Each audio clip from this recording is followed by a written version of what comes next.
А вот вы знаете, Иван Семенович, на чьи средства была построена женская гимназия? Ну, разумеется, знаю. На средства Ирины Ивановны Паскевич. Да. Это была женщина удивительной доброты и мудрости. Да, Ирина Ивановна многое сделала для образования нашего города. Да. Она понимала, что будущее Гомеля в просвещенных людях. Да. Благодаря ей девушки из самых разных семей могли получать знания, которые раньше были доступны лишь избранным. Анна Петровна, да? Батюшки, посмотрите, так это же Ирина Ивановна. Пойдемте поспешим к ней, перейдем дорогу, может, Пойдемте.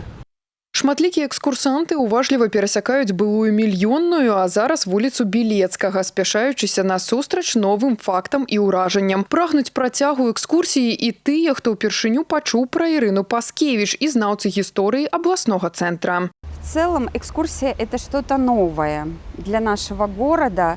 Нам сейчас не хватает каких-то ярких элементов в наш туризм. Наш город знают как город цветов, город солнца, город улыбающихся жителей, да, зеленый город.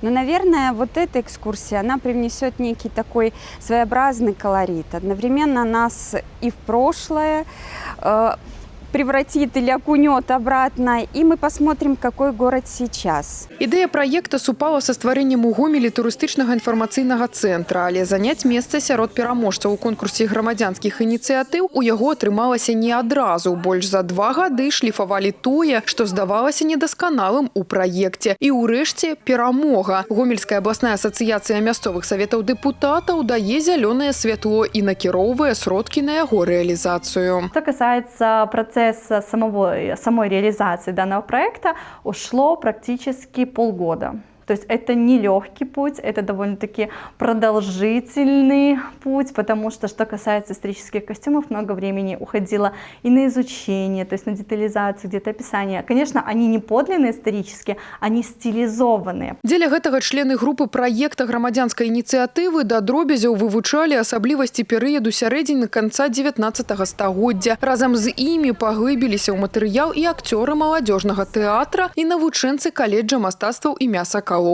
Інтэрактыўны фармат дазваляе пагрузіць у гістарычнае мінулае, каб зразумець, пераасэнсаваць спадчыну роднага горада. Каждого переполняли эмоции атмосферно, памятью, уважением, вот таким особым трепетом и чутьем к той сокровищнице того, что украшает нашу землю, то, что наполняет наш город Гомель. А это добрые, искренне созидательные дела в развитии города Гомеля. Когда ты видишь костюмированную театрализованную экскурсию, ты волей-неволей действительно проникаешься духом эпохи, духом времени. Я хочу пожелать своим коллегам дальнейших творческих успехов, ярких экскурсий театрализованных, к удовольствию и их, конечно же, как организаторов этого мероприятия, и всех, кто их будет посещать. Экскурсіі з элементамі тэатралізацыі абяцаюць паспрыяць далейшаму развіццю мясцовага турызму, павышэнню прывабнасці нашага рэгіёна і захаванню культурнай спадчыны для будучых пакаленняў. Алена Трацэнка, Тацяна Піменёнкава, Александр Чарнышевіч, тэлерадыёкампанія «Гомель».